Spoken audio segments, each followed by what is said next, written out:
The spicier corners of the internet have been jammed recently with videos of young people lamenting how it is impossible to get by even working full-time.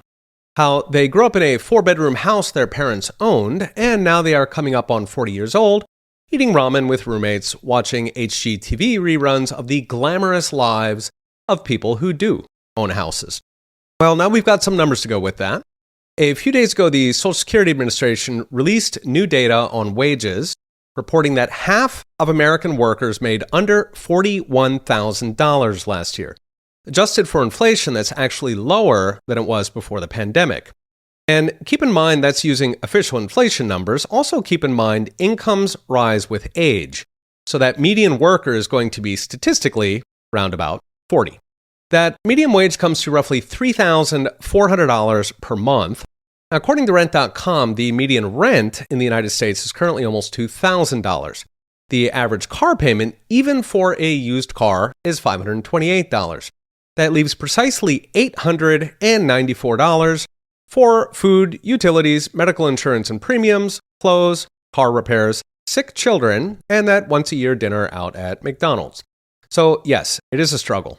And don't even think of buying a house. The cost of a mortgage on the median house at the moment is nearly $3,000, which would consume roughly 90% of that median income. You would need to shoplift your groceries to really make that one work. Now, put it together, and the numbers say that the 40-year-old with roommates and ramen is spot on for millions of young Americans. So how did we get here? Well, what makes us richer is productivity. And ever since 2000, American productivity has been in free fall. It's actually widely discussed even by mainstream economists. Essentially, something broke in the economy. So what broke? Easy. Manipulated interest rates and soaring government spending. Between 1954 and 1999, real interest rates, that's after inflation, were roughly 2%. Since 2000, they've been negative 1%, meaning that you were paid to borrow.